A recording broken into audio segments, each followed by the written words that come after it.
Iran is running out of water and running out of time. Not tomorrow, not next year, right now.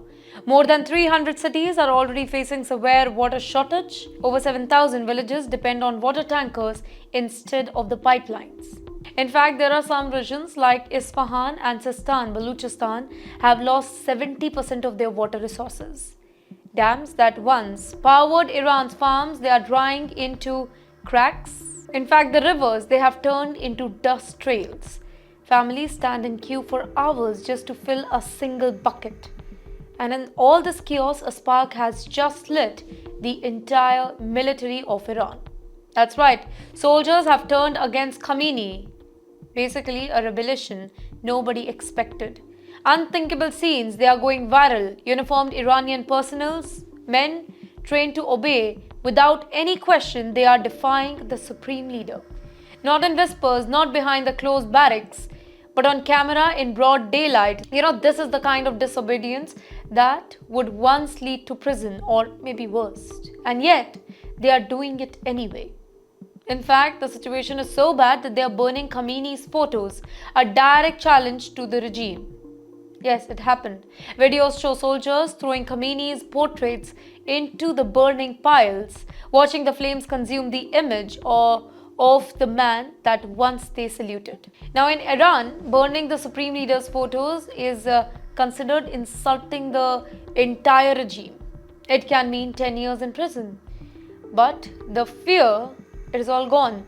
Crowds cheer, phones record, and the regime watches helplessly now. Well, rebel soldiers waved banned historic flags as well, just as a symbol, a symbolic earthquake maybe. Now this is the biggest shock. Troops were seen waving the lion and sun flag, Iran's historic national emblem before the 1979 revolution. This flag is illegal under the Islamic Republic, by the way. Now, for the entire regime, that flag is more dangerous than any other weapon. It represents the Iran that existed before Khamenei, before the clerical rule, before the Revolutionary Guards. And now, those flags are reappearing in the military space. This is not just protest, by the way, this is identity warfare. But aren't you wondering why now? Why the revelation? Because water is the only symptom. The real problem is the survival. Iran's water crisis is one of the worst in the world. Over 90% of country is experiencing drought right now. In fact, Iran's underground has dropped by 60% in 30 years. Climate change, mismanagement, corruption have made the reservoirs vanish. The country loses billions of dollars every year in crop failure. Lake Urmia, once the largest lake in the Middle East, has shrunk by 95%. People are thirsty, crops are dead, animals are collapsing in the heat. And the soldiers who came for those same villages, they are done suffering in silence. They are the sons of the farmers. They see the dead rivers, they feel the hunger, they stand in the same water lines, and now they are saying enough. It's a warning to Tehran, by the way. This is no longer about water.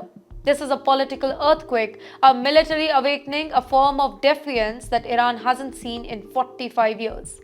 When people rebel, regimes worry. When soldiers rebel, regime, well, they collapse. Well, history has shown it in Afghanistan, in Libya, and in Sudan as well. No government survives when its own military stops believing. Well, the world is watching right now. What began as a drought protest has transformed into a direct challenge to Khamenei's authority.